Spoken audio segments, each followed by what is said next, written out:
नहीं करेंगे, हम एमसीक्यू क्वेश्चन भी आपको कराएंगे, लेकिन सबसे पहले क्या होगा, थ्योरी आपको कराएंगे। जब थ्योरी समझ लीजिएगा ना, तो एमसीक्यू क्वेश्चन आप आसानी के साथ कर सकते हैं। एमसीक्यू क्वेश्चन यहाँ पे भी है, पहले थ्योरी कर लेते हैं, फिर एमसीक्यू क्वेश्चन भी लगाएंगे।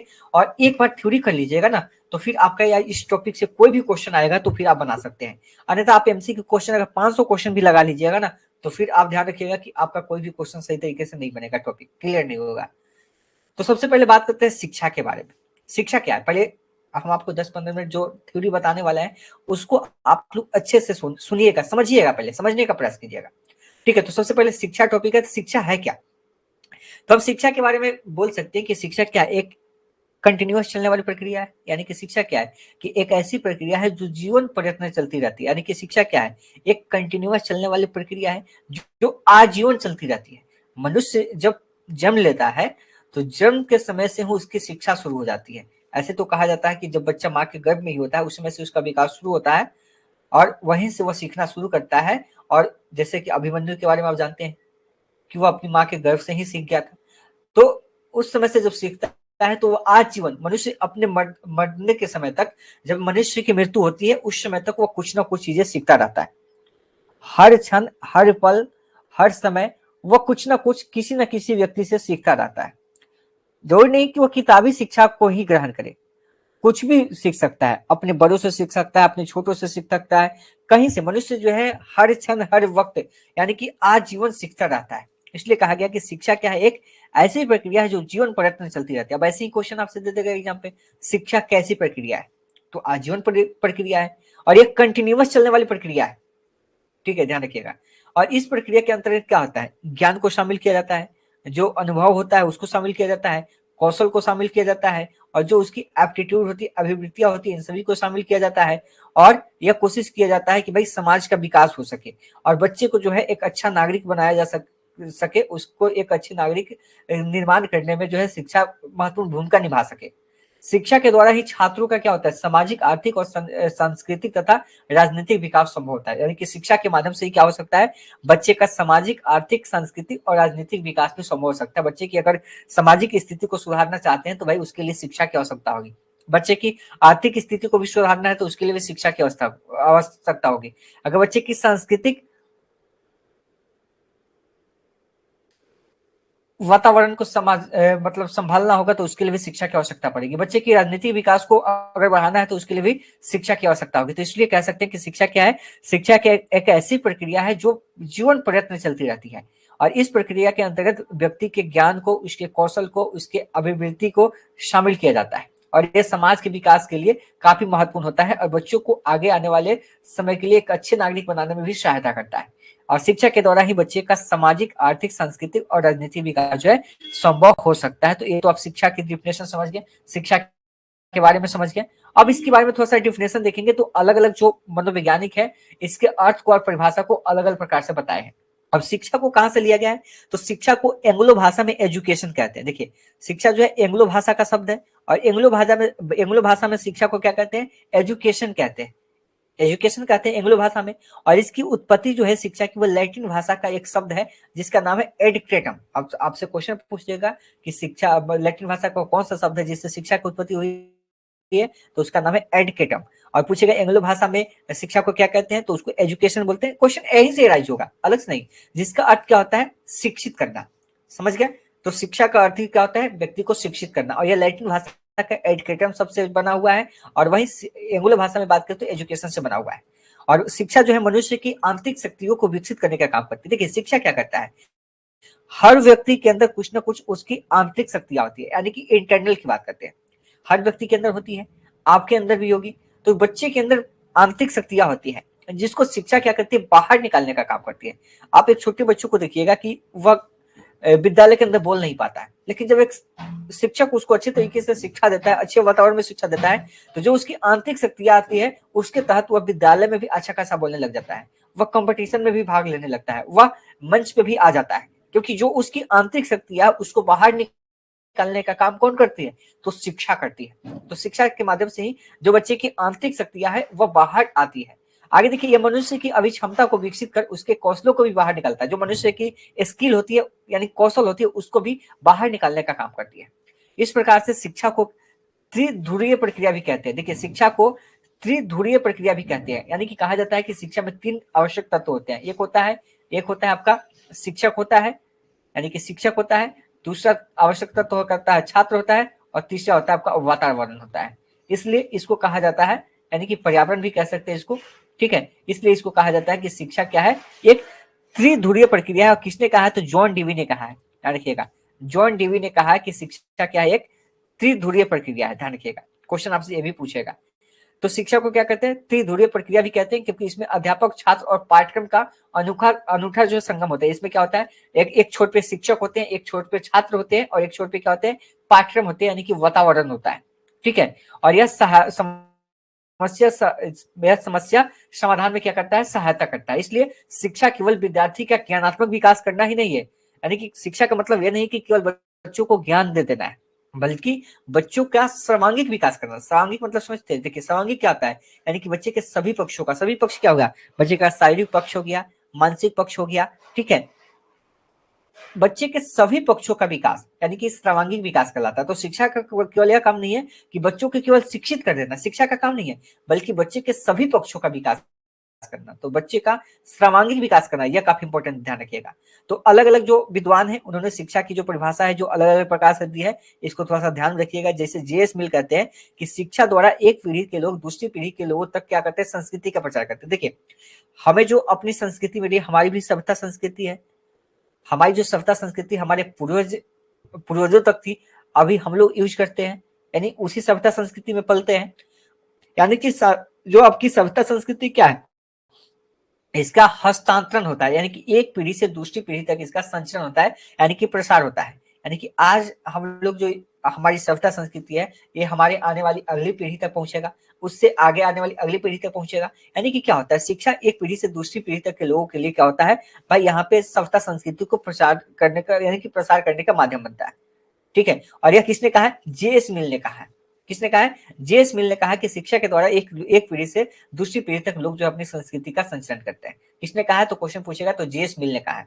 आगे टैगोर ने क्या किया, रविन्द्रनाथ टैगोर ने कहा कि शिक्षा का अर्थ केवल मस्तिष्क को इस योग बनाना है कि वह सत्य की खोज कर सके और वह अपना बनाते हुए उसको व्यक्त कर सके। यानी कि आपसे क्वेश्चन ये भी पूछेगा कि रविन्द्रनाथ टैगोर ने शिक्षा की परिभाषा कैसे दिया है, या कैसे पूछेगा क्वेश्चन, कहेगा कि शिक्षा का अर्थ क्या है, शिक्षा का मतलब है कि दिमाग, मस्तिष्क को इस योग बनाना कि वह सत्य की खोज कर सके। किसने कहा है, तो रविन्द्रनाथ टैगोर ने कहा है, ध्यान रखिएगा। स्वामी विवेकानंद ने क्या कहा है कि शिक्षा जो है मनुष्य के अंदर जो सन्निहित पूर्णता का प्रदर्शन है, मनुष्य के अंदर जो सन्निहित पूर्णता का प्रदर्शन है, उसी को क्या बोलते हैं, उसको शिक्षा कहते हैं। और यह किसने कहा है, तो स्वामी विवेकानंद ने कहा है। किसने कहा है, तो स्वामी विवेकानंद ने कहा है। कांट ने क्या कहा है कि शिक्षा व्यक्ति की उस पूर्णता का विकास है जिसमें उसमें क्षमताएं होती है।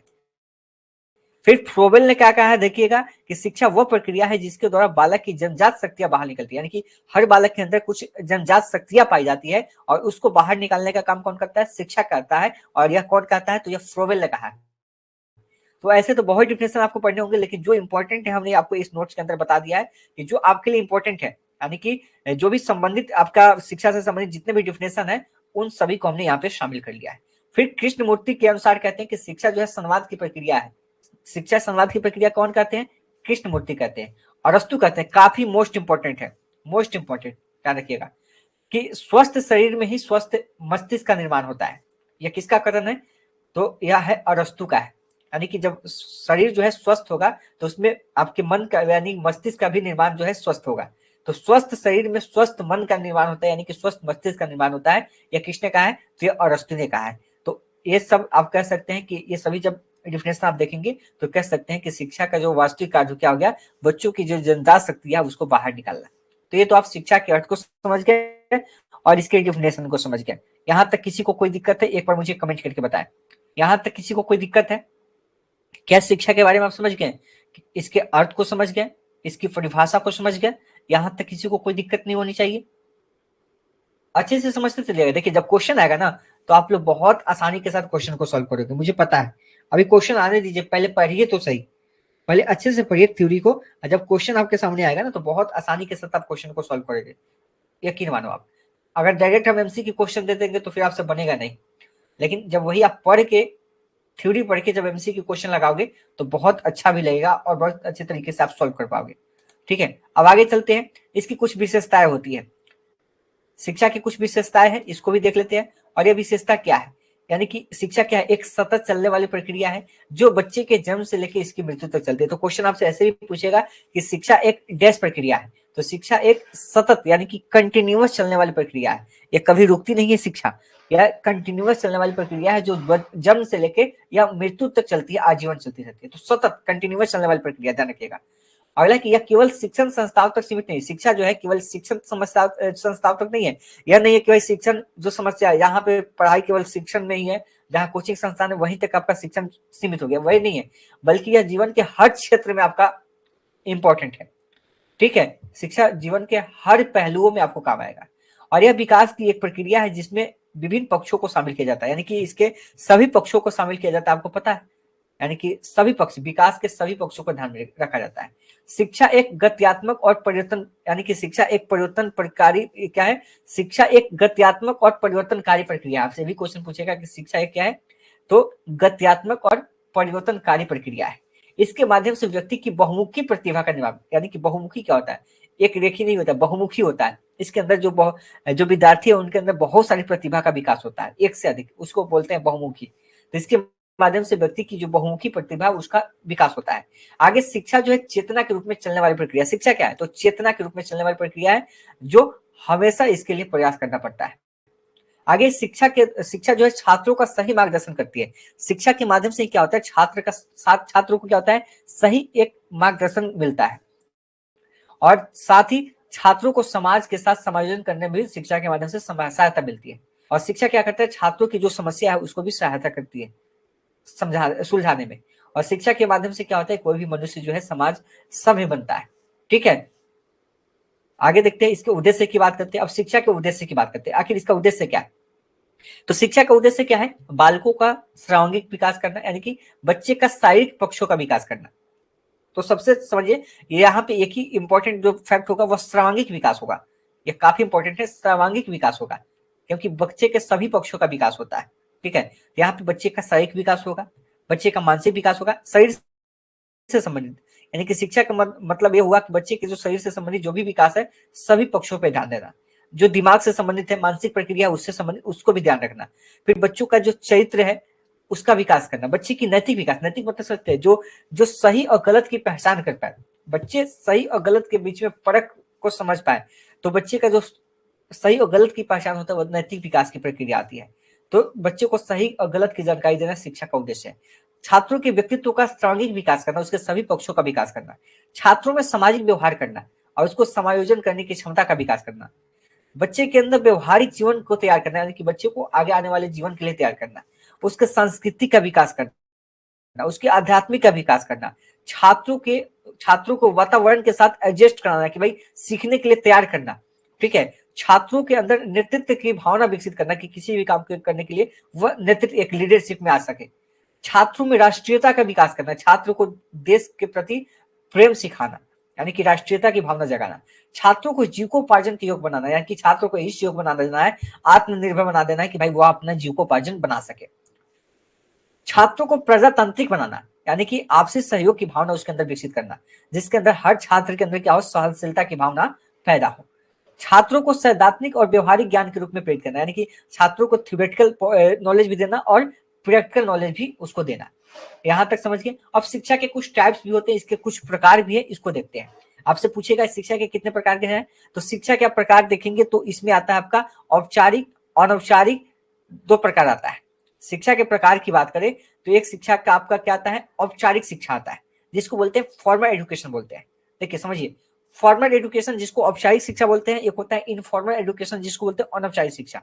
देखिए औपचारिक शिक्षा क्या होती है, वैसी शिक्षा जो एक नियमबद्ध तरीके से दी जाती है, जो विद्यालय के अंदर दी जाती है बच्चों को, वह शिक्षा क्या कहलाती है, औपचारिक शिक्षा कहलाती है। जैसे बच्चे स्कूल के अंदर जो शिक्षा को ग्रहण करते हैं वो औपचारिक शिक्षा आती है।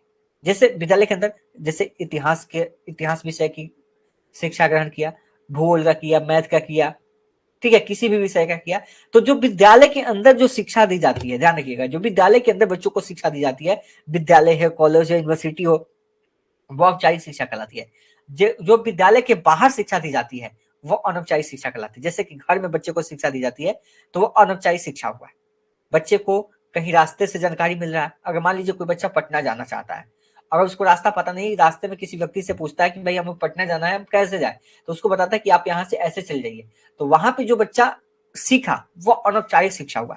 अनौपचारिक शिक्षा कभी भी कहीं भी किसी वक्त भी कभी भी प्राप्त हो सकता है जीवन में, लेकिन अनौपचारिक शिक्षा जो होती है एक समय के अनुसार ही होती है, क्योंकि विद्यालय के अंदर एक समय के अंदर प्रवेश दिया जाता है। तो जो औपचारिक शिक्षा होती है वो आपकी चार दीवारी के अंदर यानी कि विद्यालय के अंदर होती है, और इसको जो औपचारिक शिक्षा होती है उसको नियमित शिक्षा भी बोलते हैं, ठीक है। और जो अनौपचारिक होती है उसको अनियमित बोलते हैं। जैसे विद्यालय के अंदर जो शिक्षा दी जाती है वो नियमित होती है, जो आपकी कॉलेज के अंदर दी जाती है नियमित होती है, यूनिवर्सिटी के अंदर जो होती है नियमित होती है। तो इसके अंदर कौन कौन सा आ जाएगा, जैसे कोई भी विषय आ गया इस, यानी कि विद्यालय के अंदर जो शिक्षा ग्रहण करते हैं वो क्या होता है, औपचारिक होता है, और जो विद्यालय के बाहर ग्रहण करते हैं वह क्या होता है, अनौपचारिक होता है, ठीक है। अनौपचारिक में विद्यालय के बाहर आप सीख लेते हैं, कोई भी सीख लेते हैं। एक होता है आपका निरौपचारिक। तो निरौपचारिक में जैसे आप देखते हैं ना कि एक शिक्षा दोनों का मिश्रण होता है, जो औपचारिक है और जो अनौपचारिक है दोनों का मिश्रण होता है। जैसे कि आप देखते हैं कि जो डिस्टेंस, यानी कि आप डिस्टेंस कोर्सेज देखते हैं कि कोई स्कूल नहीं जाता है और कोर्सेज कर लेता है, तो ये सब आपका निरौपचारिक में आ जाएगा, दोनों का मिश्रण होता है, क्योंकि उसमें स्कूल जाने की आवश्यकता नहीं पड़ती, उसमें पाठ्यक्रम पहले से निश्चित नहीं होता है। बल्कि औपचारिक शिक्षा में क्या होती है, पाठ्यक्रम पहले से निश्चित होता है कि भाई कैसे क्या करना है, सब कुछ पहले से निश्चित होता है, लेकिन निरौपचारिक में नहीं होता है। तो ये दोनों का मिश्रण होता है निरौपचारिक। अब आगे चलते हैं, विशिष्ट शिक्षा की बात करते हैं। देखिए विशिष्ट शिक्षा क्या है, वैसे शिक्षा है जो किसी विशेष उद्देश्य के लिए दी जाती है। जैसे विशेष, नाम से विशिष्ट, जैसे हर बच्चे को देखिएगा तो एक बच्चा उसमें देखिएगा तो विशिष्ट प्रकार का होता है, हर बच्चे की रुचि अलग होती है, हर बच्चे की क्षमता अलग होती है, ठीक है। तो कुछ ऐसे व्यक्ति होते हैं जो क्रिएटिविटी होते हैं, जो काफी अच्छा होते हैं, तो उनको जो शिक्षा दी जाती है एक स्पेशल एजुकेशन की बात की जाती है। सामान्य बालक होते हैं कक्षा के अंदर, बहुत सारे बच्चे होते हैं, उसमें से कुछ विशिष्ट होते हैं जो सही तरीके से नहीं सीख पाते हैं, तो उनको अलग से शिक्षा दी जाती है, स्पेशल एजुकेशन कहा जाता है। तो विशिष्ट शिक्षा वह शिक्षा होती है जो किसी विशेष उद्देश्य के लिए संचालित की जाती है, और इस शिक्षा में इस बात का विशेष रूप से ध्यान रखा जाता है कि शिक्षा बालक की जो रुचि है, जो योग्यता है, जो उसकी क्षमता, उसी के अकॉर्डिंग, ठीक है, और उसको उसके अपने लक्ष्य तक पहुंचाने के लिए काम किया जाता है। यह कहलाता है आपका विशिष्ट शिक्षा, ठीक है। यहां से विशिष्ट हो गया। अब आगे देखते हैं, विशिष्ट शिक्षा तो समझ गए। अब आगे जो हम आपको बताए हैं निरौपचारिक शिक्षा, यह होती है, यह बिल्कुल आपकी आसान होती है, यानी कि लचीली होती है, ठीक है, यानी कि कठोर नहीं होती है, यह आपकी कठोर नहीं होती है, लेकिन यह क्या होती है आपकी आसान होती है। एक चीज और ध्यान रखिएगा कि कौन सी आपकी कठोर होती है, इसको समझ लीजिए। शिक्षा की जो व्यवस्था होती है, जो विधियां होती है, उसमें जो औपचारिक शिक्षा होती है वह कठोर होती है। थोड़ी सी कठोर पूछे कौन सी कठोर होती है, तो औपचारिक होता है। और निरौपचारिक जो होता है आपका बिल्कुल आसान होता है, जो हमने आपको कहा कि आप जैसे डिस्टेंस से कोई कोर्स करते हैं तो आपकी निरौपचारिक के अंतर्गत आ जाएगी। तो निरौपचारिक में क्या होता है कि वैसे व्यक्ति भी पढ़ाई को कर सकते हैं जो कि पढ़ने की उम्र में उन्होंने पढ़ाई को ध्यान नहीं दिया है, बाद में भी कर सकते हैं। तो निरौपचारिक शिक्षा वे सभी रूप में पाए जाते हैं, जैसे कि प्रौढ़ शिक्षा हो गया, दूरस्थ शिक्षा हो गया, जीवन में आप जो भी सतत प्रक्रिया सीखते हैं, भाई भाई बहनों से सीख लेते हैं, ये सभी क्या हो गया, ये आपका निरौपचारिक आ गया, जो कभी भी आप सीख सकते हैं, किसी भी उम्र में सीख सकते हैं, ये आपका निरौपचारिक हो गया। इसके अलावा शिक्षा के कुछ अन्य प्रकार भी होते हैं। एक होता है आपका सामान्य शिक्षा होता है, इसको भी थोड़ा सा समझ लीजिए। शिक्षा के कुछ अन्य प्रकार भी होते हैं, जैसे समान। तो सामान्य क्या होता है, सामान्य में होता है कि जो व्यक्ति सामान्य हो, समान जैसे कुछ बालक होते हैं, जैसे विकलांग विकलांग बच्चे भी होते हैं, ठीक है, जो सही से मतलब देख नहीं पाते हैं, वैसे भी दृष्टिहीन बच्चे भी होते हैं। तो वैसे समान बच्चे होते हैं जो नॉर्मल होते हैं, जिनके अंदर कोई भी दिक्कत नहीं होती, ठीक है, तो समान शिक्षा के अंतर्गत आती है। अब चलते हैं कुछ क्वेश्चन को हम लोग करते हैं, और क्वेश्चन को करते हैं, और क्वेश्चन को जब हम लोग करेंगे अच्छे से तो फिर और भी आपको चीजें जो है समझ में आ जाएगी। लेकिन यहाँ तक क्लियर है, एक बार आप मुझे बता दें कि हाँ सर क्लियर है, और हम लोग एमसीक्यू क्वेश्चन को करने के लिए तैयार हो गए, ठीक है, हम लोग एमसीक्यू क्वेश्चन को करने के लिए आ गए हैं। एक बार आप लोग बता दीजिए, तैयार हैं आप लोग एमसीक्यू क्वेश्चन करने के लिए? समझ में आ गया, थ्योरी समझ में आ गया ना? देखिए जो लोग कंटिन्यू क्लास करेंगे उसका बेनिफिट आपको मिलेगा, 25 नंबर का जो आपका टीचिंग एप्टीट्यूड होगा फायदा आपको होगा। और जो लोग आएंगे कहेंगे कि सर क्या पढ़ा रहे हैं, सर क्या लेक्चर दे रहे हैं, हम तो सिर्फ एमसीक्यू क्वेश्चन पढ़ेंगे, तो उनके लिए कोई रास्ता नहीं है। आप आइए और जाइए, कोई दिक्कत नहीं है, आपको इससे कोई फायदा नहीं होने वाला है, क्योंकि फायदा आपको तभी होगा जब अच्छे से आप पढ़िएगा, अच्छे से समझिएगा, तो ही फायदा होगा। चलिए पहला क्वेश्चन आपके स्क्रीन पे रखते हैं, इसी से संबंधित क्वेश्चन है, और पहला क्वेश्चन है आपका, देखिए कि शिक्षा प्रक्रिया में निम्नलिखित में से कौन सा तत्व शामिल होता है। तो शिक्षा प्रक्रिया के अंतर्गत निम्नलिखित में से कौन सा तत्व को शामिल किया जाता है, आप इसका आंसर बताइए। पहला क्वेश्चन है और इस क्वेश्चन का आंसर आप लोग बताइए। और अगर आप खुद सोचिए कि अगर हम आपको थ्योरी नहीं पढ़ाते तो इसमें से बहुत सारे क्वेश्चन जो आपसे बनता भी नहीं, इसका भी ध्यान रखना है। तो देखिए हमने आपको बताया कि शिक्षा प्रक्रिया में कौन कौन से तत्व शामिल होते हैं। बच्चे के ज्ञान को शामिल किया जाता है, उसके कौशल को शामिल किया जाता है, उसकी अभिवृत्ति को शामिल किया जाता है, सभी पक्षों को शामिल किया जाता है ना। तो शिक्षा प्रक्रिया में निम्नलिखित में से कौन सा तत्व शामिल है? तो ज्ञान भी है, कौशल भी है और उसकी अभिवृत्ति भी है। ठीक है, आगे शिक्षा शब्द की उत्पत्ति किस भाषा से हुई है? बताइए, शिक्षा शब्द की जो उत्पत्ति हुई है वो कौन सी भाषा से हुई है? अभी हमने बताया था ना कि शिक्षा शब्द की जो उत्पत्ति हुई है वो कौन सी भाषा से हुई है? तो यह लैटिन भाषा से हुई है। कौन भाषा से हुई है? तो शिक्षा शब्द की जो उत्पत्ति हुई है वो कौन सी भाषा से हुई है? तो लैटिन भाषा से हुई है। ठीक है, आगे चलते हैं। अगला क्वेश्चन है कि व्यापक अर्थ में शिक्षा का तात्पर्य क्या है? अगर हम व्यापक अर्थों में बात करें तो शिक्षा का तात्पर्य क्या है? शिक्षा का तात्पर्य क्या है? मानव शरीर, मानव जीवन के शारीरिक पक्ष से है, उसके मानसिक पक्ष से है, या उसके जीवन के व्यवसायिक पक्ष से है, या कहते हैं कि मानव जीवन के उन समस्त पक्षों से है जो उसे परिष्कृत रूप से ढालते हैं तथा सभी बनाते हैं। क्वेश्चन नंबर 3 है। आप यहाँ पे क्वेश्चन में फंस भी सकते हैं, बहुत अच्छा क्वेश्चन है। और यही क्वेश्चन डायरेक्ट जब आपके एमसीक्यू क्वेश्चन में आता, हम आपको थ्योरी नहीं पढ़ाते, और यही क्वेश्चन आता कि भाई व्यापक अर्थ में शिक्षा का क्या मतलब है। तब तो आप सोचते हैं कि भाई व्यापक अर्थ में शिक्षा का मतलब क्या है, सोचते रह जाते क्या होता। लेकिन जब आप पढ़ लिए तो इसका आंसर तो बता सकते हैं ना। 3 का डी आप लोग बता रहे हैं, बहुत अच्छा।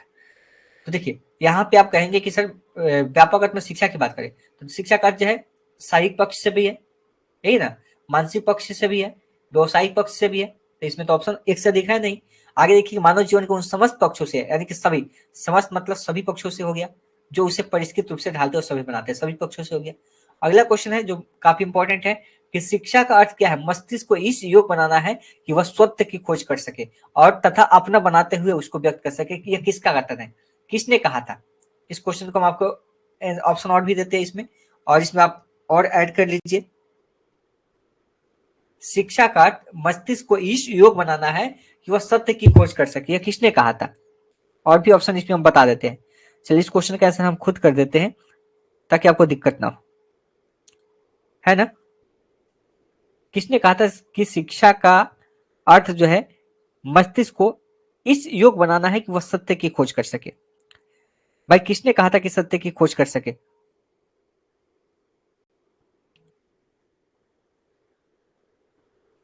बताइए क्या होगा, किसने कहा था?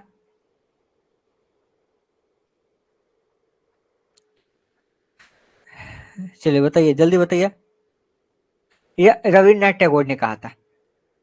पता है किसने कहा था? रविन्द्रनाथ टैगोर ने कहा था। शायद इसमें ऑप्शन नहीं होगा, ध्यान रखिएगा। यह किसका कथन है?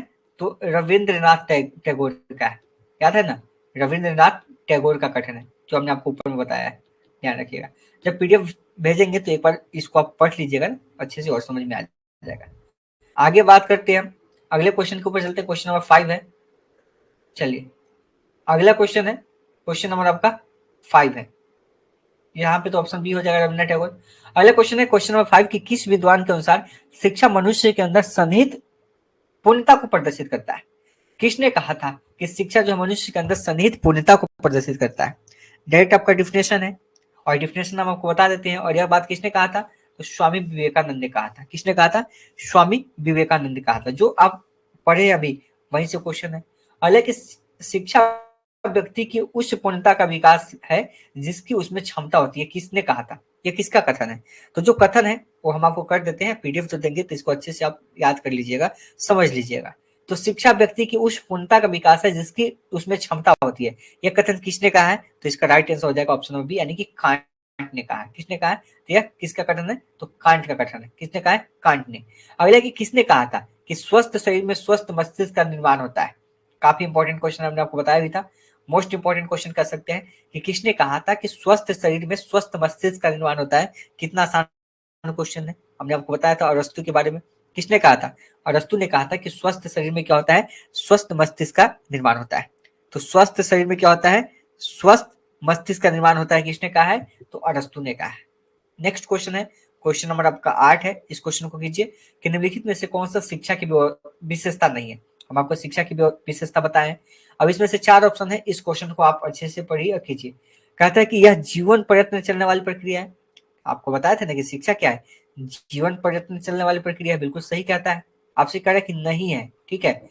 और यह कहता है कि जीवन पर्यंत चलने वाली प्रक्रिया है, तो भाई बिल्कुल सही है। यह केवल शिक्षण संस्थानों तक ही सीमित है। देखिए आगे देखिए, इसके माध्यम से व्यक्ति की बहुमुखी, अब मैंने आपको बताया था कि बहुमुखी प्रतिभा का, एक से अधिक प्रतिभा का विकास होता है, बात सही है।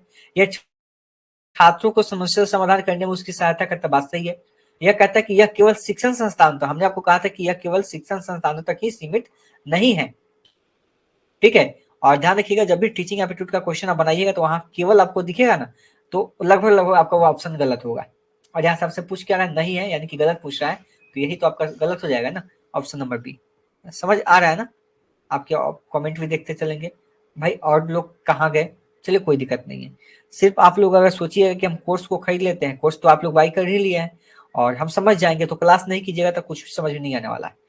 अगला कि निम्नलिखित में से कौन सा कथन सही नहीं है, आपको बताना है। कहता है कि शिक्षा व्यक्ति के बहुमुखी विकास में सहायक होती है। दूसरा है कि शिक्षा एक स्थिर और अस्थायी प्रक्रिया है।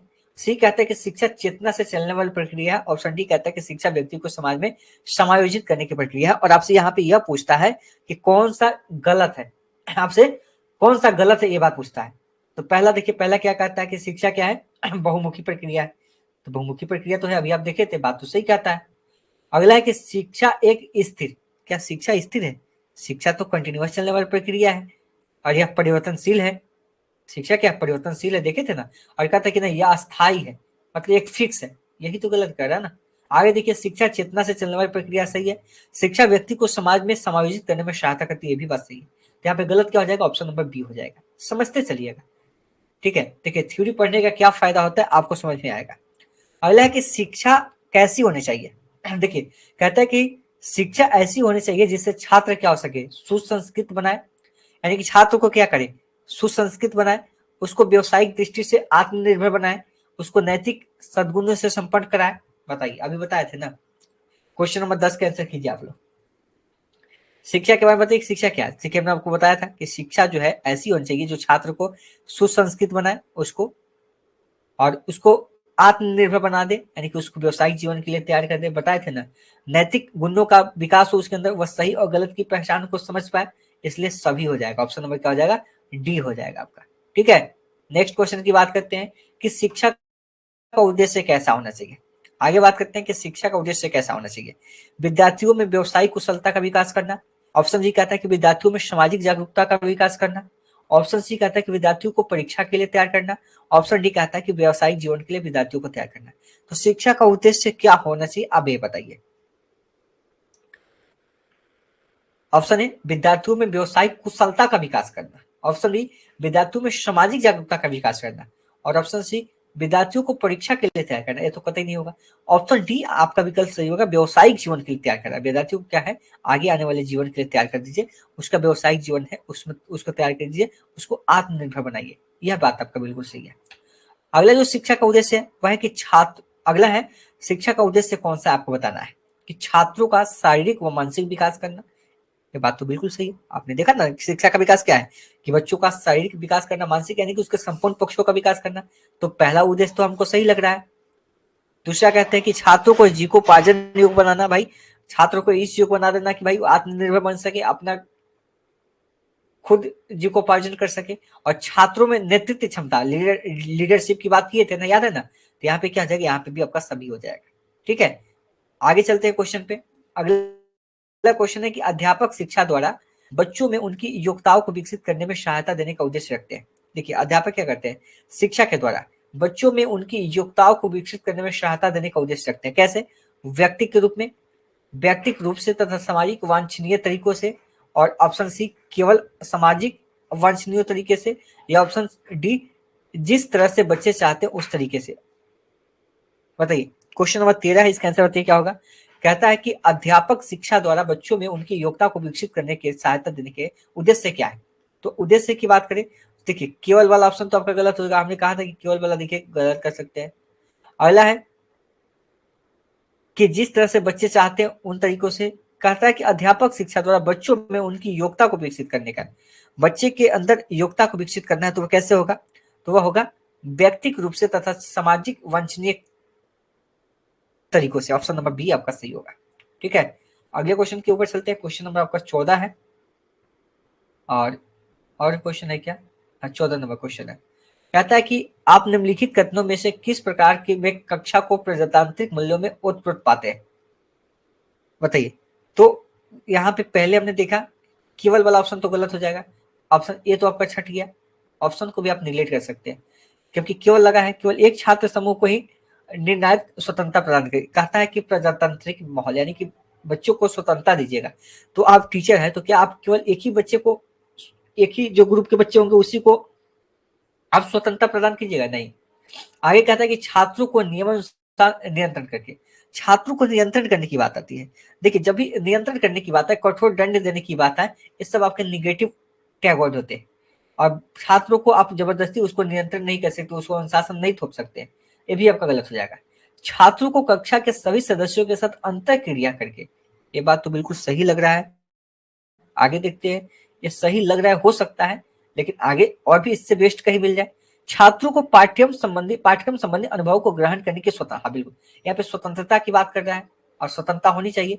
तो कहता है कि आप निम्नलिखित कथनों में से किस प्रकार के कक्षा को प्रजातांत्रिक यानी कि उसको लोकतांत्रिक मानते हैं? तो यह छात्रों को पाठ्यक्रम संबंधी जो अनुभव हो छात्र का, उनको ग्रहण करके, यानी कि पाठ्यक्रम संबंधी छात्र के पास जो अनुभव है उस ग्रहण उसको जो है आजादी देगा। ऑप्शन डी सही होगा। सी भी आपका सही हो सकता था लेकिन उतना आपका परफेक्ट नहीं है। तो छात्रों को कक्षा के सभी सदस्यों के साथ अंतःक्रिया समानावसर करके, इससे नहीं हो सकता है, बल्कि इसको लोकतांत्रिक यानी कि ऑप्शन डी आपका सही होगा। छात्रों को पाठ्यक्रम संबंधी अनुभव को ग्रहण करने की स्वतंत्रता देगी। ऑप्शन नंबर क्या हो जाएगा आपका? डी सही हो जाएगा। अगला क्वेश्चन है 15 नंबर की, आप किस प्रकार शिक्षा व्यवस्था में शिक्षा नियमित और आवश्यक रूप से तथा पाठ्यक्रम के अनुसार दी जाती है? यानी कि शिक्षा जो है एक नियमित शिक्षा होती है और आवश्यक रूप से होती है और पाठ्यक्रम के अकॉर्डिंग होती है। आपको बताए थे क्वेश्चन के बारे में, बताइए आंसर। 3 प्रकार की शिक्षा बताए थे आपको, औपचारिक, निरौपचारिक और अनौपचारिक। औपचारिक बताया था जो 4 दीवारी के अंदर होती है, जो एक नियमित शिक्षा होती है, जो आपकी सिलेबस के अकॉर्डिंग दी जाती है या कठोर होती है। ठीक है, तो यहाँ पे क्या हो जाएगा, कहता है कि किस प्रकार की शिक्षा व्यवस्था में नियमित रूप से और आवश्यक जो है पाठ्यक्रम के अनुसार शिक्षा दी जाती है। तो यह एक नियमित शिक्षा कहलाती है जो होती है औपचारिक शिक्षा, जिसको फॉर्मल एजुकेशन बोलते हैं, बताए थे ना। इसको क्या बोलते हैं? फॉर्मल एजुकेशन बोलते हैं। इसको क्या बोलते हैं? इसको बोलते हैं फॉर्मल एजुकेशन बोलते हैं। ठीक है, नेक्स्ट की बात करते हैं, अगले क्वेश्चन की बात करते हैं। अगला क्वेश्चन आपका कि औपचारिक शिक्षा छात्रों को कहाँ दी जाती है? नेक्स्ट क्वेश्चन आ गया कि जो औपचारिक शिक्षा है वो छात्रों को कहाँ दी जाती है।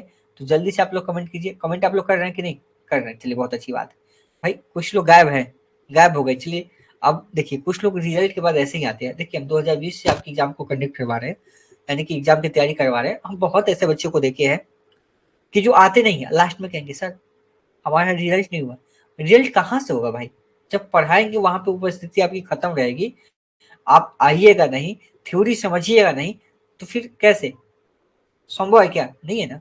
तो औपचारिक शिक्षा कहाँ प्रदान की जाती है? तो अभी आप देखे थे ना कि औपचारिक शिक्षा जो है विद्यालय के अंदर, देखिए विद्यालय में भी दिया जाता है, महाविद्यालय में भी और विश्वविद्यालय में भी, सभी हो जाएगा ना, यानी कि 4 दीवारी के अंदर। अगला कि अनौपचारिक शिक्षा का उद्देश्य क्या है? शिक्षा का बजट कम करना। क्या ये तो नहीं है? ये कोई लॉजिक हुआ क्या? विद्यालयों का एक अधिकार समाप्त करना, ये भी तो नहीं लग रहा है। यानी कि औपचारिक शिक्षा की शेष पूर्ति करना नहीं, लोगों को शिक्षा का प्रसार करना, यानी कि अनौपचारिक शिक्षा जो है सभी लोगों को दिया जा सकता है। ठीक है, तो इसका मतलब यह हुआ कि लोगों में शिक्षा का प्रसार करना। ठीक है, ऑप्शन नंबर डी हो जाएगा। अगले क्वेश्चन की बात करते हैं। क्वेश्चन नंबर आपका 18 है और यह कहता है कि निम्नलिखित में से कौन सी शिक्षा किसी भी समय भी प्राप्त की सकती है? देखिए, हमने आपको कहा कि वैसी शिक्षा जो किसी भी समय प्राप्त की जा सकती है, कहीं से भी की जाती है। जैसे आप पटना जा रहे हैं और पटना जाने के क्रम में किसी से आप पूछे और रास्ता आपको बताया, आपने भी उससे क्या किया? शिक्षा ग्रहण किया, और वह शिक्षा आपकी अनौपचारिक शिक्षा कहलाती है। यानी कि इसी को बोलते हैं हम लोग इनफॉर्मल एजुकेशन। इसको क्या बोलते हैं? इनफॉर्मल बोलते हैं। और यह जो होता है औपचारिक शिक्षा के बिल्कुल अपोजिट होता है, उसके उल्टा होता है। अगला क्वेश्चन है कि शिक्षा की वह व्यवस्था जिसके उद्देश्य, पाठचर्या और विधियां प्राय निश्चित होते हैं। यानी कि पहले से उसका उद्देश्य क्या है निश्चित है, उसकी पाठचर्या क्या है, सिलेबस उसका निश्चित है। किंतु औपचारिक शिक्षा की भांति कठोर नहीं होता है, यानी कि सब कुछ निश्चित होता है लेकिन यह कठोर नहीं होता है। कह दिए कि औपचारिक की तरह क्या होता है? कठोर नहीं होता है। अभी बताए थे ना, कोशिश कीजिए आप लोग, कोशिश कीजिए। औपचारिक की तरह क्या होता है? यह कठोर नहीं होता है। तो आपको पता है कि कौन सी शिक्षा कठोर नहीं होती है, और हमने कहा था कि जैसे आप डिस्टेंस मोड से कोर्सेज करते हैं, ठीक है, तो ये आपकी आ गई नहीं, निरौपचारिक शिक्षा आ जाएगी, ठीक है। ये क्या होगा, निरौपचारिक शिक्षा हो गया, जिसमें प्रौढ़ शिक्षा भी शामिल है, ये सभी जो आती है, और ये कठोर शिक्षा नहीं होती है, तो ये क्या हो जाएगी आपकी निरौपचारिक शिक्षा हो जाएगी। अगला क्वेश्चन है कि निरौपचारिक शिक्षा के अंतर्गत किसे जो है शामिल किया जाता है। जो निरौपचारिक शिक्षा है इसके अंतर्गत किसे शामिल किया जाता है, प्रौढ़ शिक्षा को, दूरस्थ शिक्षा को, सतत शिक्षा को, या सभी को। जो निरौपचारिक शिक्षा है अभी तो बता ही दिया है ना, कि जो प्रौढ़ शिक्षा भी आएगा आपका और दूरस्थ शिक्षा भी आएगा, तो ये भी क्वेश्चन तो आना ही चाहिए ना। प्रौढ़ शिक्षा भी आ जाएगा।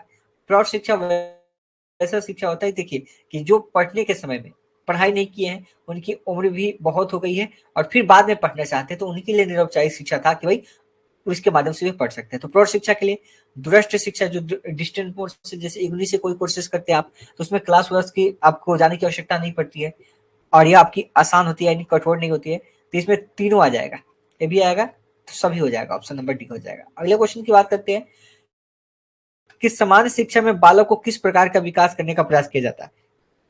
समान स्तर, नाम से ही क्या है, स्पष्ट है।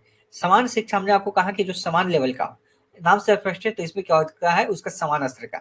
तो समान शिक्षा में बालक का किस प्रकार का विकास करने का प्रयास किया जाता है, तो वो समान स्तर का। समान शिक्षा में क्या होता है, तो समान स्तर का प्रयास किया जाता है। आगे चलते हैं अगले क्वेश्चन पे। अगला क्वेश्चन है कि समान शिक्षा मानव को अनिवार्य रूप से ग्रहण करनी चाहिए, क्यों। जो समान शिक्षा है वह मनुष्य को अनिवार्य रूप से ग्रहण करना चाहिए, क्यों ग्रहण करना चाहिए। मनुष्य में अच्छे विचारों का निर्माण करती है समान शिक्षा, या सभ्य समाज के निर्माण में सहायक होती है, राज्य के मानकों के आधार पर शिक्षा प्रदान करती है। ये तो बात सभी सही लग रहा है ना। कहता है कि समान शिक्षा मानव के अनिवार्य के रूप में ग्रहण करनी चाहिए, क्यों, क्योंकि यह मनुष्य के अच्छे विचारों का निर्माण करती है, बात सही है। सभ्य समाज के, यानी कि एक अच्छे सभ्य समाज का निर्माण करता है समान शिक्षा, और राज्य के मानकों के आधार पर काम करता है, तो सभी हो जाएगा। ऑप्शन नंबर क्या हो जाएगा आपका, डी हो जाएगा, यानी कि सभी आपके यहाँ पे राइट आंसर हो जाएगा। अगले क्वेश्चन की बात करते हैं, तो अगला क्वेश्चन आपका शिक्षा को मानव एवं समाज के संदर्भ में किस प्रकार सर्वोत्कृष्ट माना जाता है। क्वेश्चन को देखिए, ऑप्शन दिखाते हैं आपको, अलग से देखिएगा। क्वेश्चन एक बार फिर से, शिक्षा को मानव एवं समाज के संदर्भ में किस प्रकार सर्वोत्कृष्ट माना जाता है। तो इसके अगर हम राइट आंसर की बात करें, तो राइट आंसर आप देख सकते हैं, यहाँ पे कई ऑप्शन है, और इस क्वेश्चन का आंसर हम कर देते हैं, क्योंकि एक साथ आपके क्वेश्चन नहीं दिख पा रहा है। तो यह एक ऐसी प्रक्रिया है जो प्रक्रिया के रूप में है, जो दूसरे व्यक्तियों में परिवर्तन लाती है। ये क्या होता है, ऑप्शन नंबर सी हो जाएगा, ठीक है। अगले क्वेश्चन की बात करते हैं, नेक्स्ट क्वेश्चन कीजिए, क्वेश्चन नंबर 24 है कि शिक्षा के लक्ष्यों के निर्धारण संबंधी जो प्राथमिक दायित्व है उसका निर्वाह कैसे किया जाना चाहिए। शिक्षा के लक्ष्यों के निर्धारण संबंधी जो प्राथमिक दायित्व है उसका निर्वाहन कैसे किया जाना चाहिए। देखिए, अभी जो लोग सीडीपी अच्छे से पढ़ेंगे ना, टीचिंग एप्टीट्यूड, सीटेट में आपको बहुत फायदा होगा। जो लोग एंट्रेंस एग्जाम सही से तैयारी कर लिए, बीएड में एडमिशन होता ना, उसके बाद आप सीटेट का तैयारी कर सकते हैं, और सीटेट फर्स्ट अटेम्प्ट में भी आप पास कर सकते हैं, अगर आपका ये वाला सेक्टर अच्छा होगा तो यह सेक्टर आप अच्छे से पढ़ लीजिएगा ना, तो सीटेट आपका एक बार में ही क्लियर हो जाएगा, काफी फायदा होगा। जो लोग 25 नंबर की तैयारी जो कर रहे हैं टीचिंग एप्टीट्यूड, आपका सीटेट में बहुत सारा सिलेबस इससे मैच करता है, क्वेश्चन आपके सीटेट में ऐसे ही आते हैं। तो शिक्षा के लक्ष्यों के निर्धारण संबंधी जो प्राथमिक दायित्व है उसका निर्धारण कैसे होता है, तो उसका निर्धारण जो होता है वो किसके द्वारा होता है, तो वो हो जाएगा आपका प्रशासकों के द्वारा। किसके द्वारा, तो यह हो जाएगा आपका प्रशासकों के द्वारा हो जाएगा, ऑप्शन नंबर सी हो जाएगा। अगले क्वेश्चन की बात करते हैं, 3-4 क्वेश्चन और है, 3-4 नहीं, 1-2 क्वेश्चन और होगा, उसको कर लेते हैं। अगला क्वेश्चन है कि किसी विशेष उद्देश्य हेतु संचालित किए जाने वाली शिक्षा क्या कहलाती है। जैसे किसी विशिष्ट, जैसे स्पेशल एजुकेशन की बात किए थे ना, कि किसी विशिष्ट उद्देश्य के लिए, तो उसको विशिष्ट शिक्षा कहते हैं। और विशिष्ट शिक्षा किसका ध्यान रखा जाता है उसमें, जिसमें बालक की रुचियों को, उसकी क्षमता को, उसकी योग्यता का ध्यान रखा जाता है, तो ये सभी आपके सही हो जाएंगे। तो अब यहाँ से आपका एक जो टॉपिक था आपका टीचिंग एप्टीट्यूड जो था, वह आपका यहाँ से समाप्त होता है। तो अब आप बताइए कि यहाँ से आप इसको समझ गए, इसका पीडीएफ जो है आपको मिल जाएगा, ठीक है। पीडीएफ जो आपको अपलोड कर देंगे, तो टेंशन किसी को नहीं होना चाहिए, और जो कोर्स बाय नहीं किया अपना बाय कर लीजिए। अब बताइए कैसा टॉपिक लगा आपको। जो देख रहे हैं एप्लीकेशन में तो कम ही लोग देख रहे होंगे, बाकी लोग तो सिर्फ कोर्स करके छोड़ दिया है।